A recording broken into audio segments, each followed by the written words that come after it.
What's going on, YouTube? Ferocity. I hope you guys are doing well. Some massive news pertaining to Call of Duty and its skill-based matchmaking system. We finally have communication from Activision in regards to some of the biggest questions revolving around skill-based matchmaking.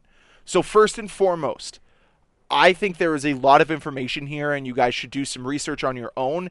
I'm going to try to do my best to condense it in a proper format for this video so that we can get the gist of everything Activision is saying without it being bogged down by all of the wording that they've used as well. So let's start off with how matchmaking works. There are 8 pillars to how multiplayer matchmaking works, and here are the 8 pillars. Connection, time to match, skill performance, platform, voice chat, input device, recent maps and modes, and playlist diversity. There's a lot there. It's not simply just connection. There's more to it than that, and that kind of makes sense. But when I look at everything that's involved here, and I see just how complex the matchmaking system is, I would have loved for them to go into further detail to see how much each section weighs. Why does playlist diversity matter? Why does recent maps and modes matter? Why does voice chat matter? Why do these things take into account in the overall matchmaking process? Tell me why. And of course, skill doesn't just mean your kills and deaths. It also means your wins and losses. Go into more detail about how that's weighed. That's what I care about. So I feel as if they went a little too surface level with this from the beginning. Now, there's a few commonly asked questions that they also addressed. Starting off with, does the Call of Duty matchmaking process impact any in-game elements such as hit registration, player visibility, aim assist, damage? Flat out no. No, it doesn't. Nothing about the matchmaking process impacts gameplay elements. Okay, what about spending money? Does that affect how players are matched? Again, Activision says no, money spent does not in any way, shape, or form factor into matchmaking. Okay. Lastly, the biggest conspiracy that we've talked about this year, bots in multiplayer. Call of Duty multiplayer does not use bots as a part of the general matchmaking process. If this changes in the future, we will inform the community. And what they mean about the general matchmaking process means when you hop into a general match. There are bots in multiplayer if you want to play against bots. I mean, there's private matches for that. Go ahead and do it. There's bots there. But that's neither here nor there. The next 2 questions are a little bit more interesting that I want to dive a little bit deeper into. Have you ever tested removing skill-based matchmaking? We have run tests over the years to determine if removing skill as a consideration for matchmaking makes sense. We will continue to launch these tests periodically. To date, the data remains consistent with what we have detailed above. Players tend to quit matches or stop playing if they are getting blown out, resulting in a negative overall experience for all players in the lobby and the general player population. We purposefully do not disclose when these tests occur because it may impact feedback or the data we see during these tests. So first, I like that they're running these tests. Now, is there proof? No, but I'll take them at their word. I like the fact that they're trying this, seeing if it matters. Now, I know that skill-based matchmaking is a hot button issue, and I would prefer if it was removed completely, or there was some incentive given or something, right? But with that being said, to remove it completely out of the blue, to me makes no sense. It's like if you play any type of sport and you're in a league and all of a sudden somebody from 3 leagues above you gets plopped down into your league, they're going to dominate because you've played to a certain standard and this person raises that standard. You're not used to it. It's out of the blue. It makes no sense. You can't prepare for it. So of course you're going to be frustrated by it. Of course this is going to deter you from playing the game. But if this is your regular matchmaking experience, you're going to be more used to it. You're going to know how to overcome it. You're going to learn and adapt and grow. That's the thing that I don't like about skill-based matchmaking is it hinders the actual drive to get better at the game.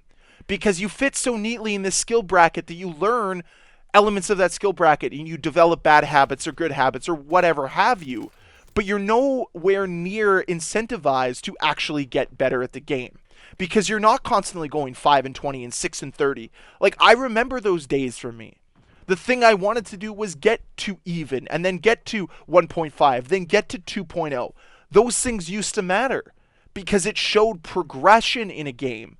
There's no use trying to progress anymore. And that's part of the problem. So yes, I understand that these tests feed your confirmation bias, but it's because the players aren't used to that.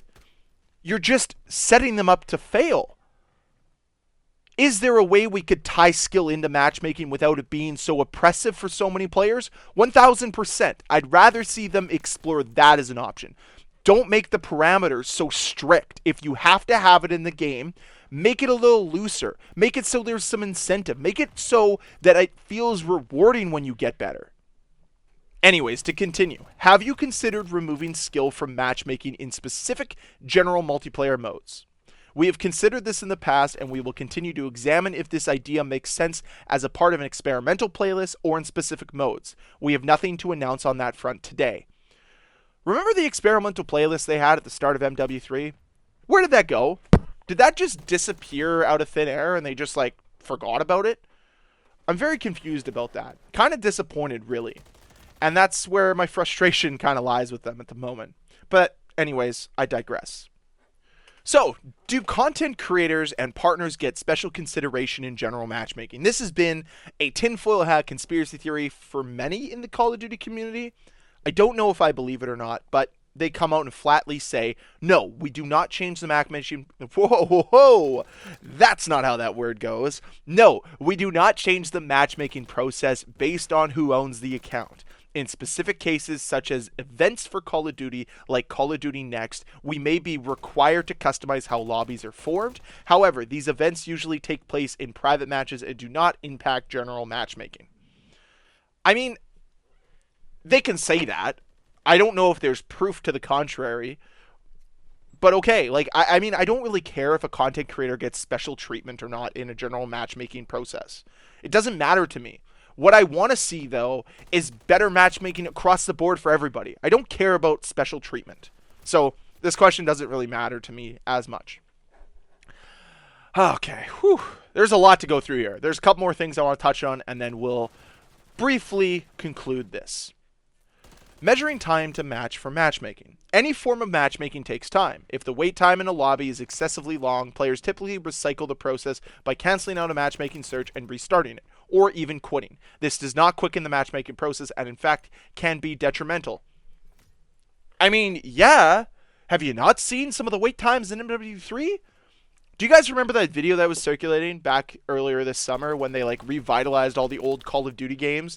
And you found out that you could get into an MW2 match from 2009 quicker than you could in 2023? Hilarious. For example, in the popular Modern Warfare 3 Rustment playlist, consisting of Rust and Shipment and Rotation, players often leave lobbies and or matches early on, hoping to re-queue into Shipment instead. This creates a vacant spot on a team during an early stage of the match. As the matchmaking process may prioritize backfilling the spot, this could result in players perceiving that Rust is disproportionately selected over Shipment. Trying to cherry-pick maps may have an unexpected result. Our goal is to ensure that players spend more time playing matches rather than waiting for them. Okay.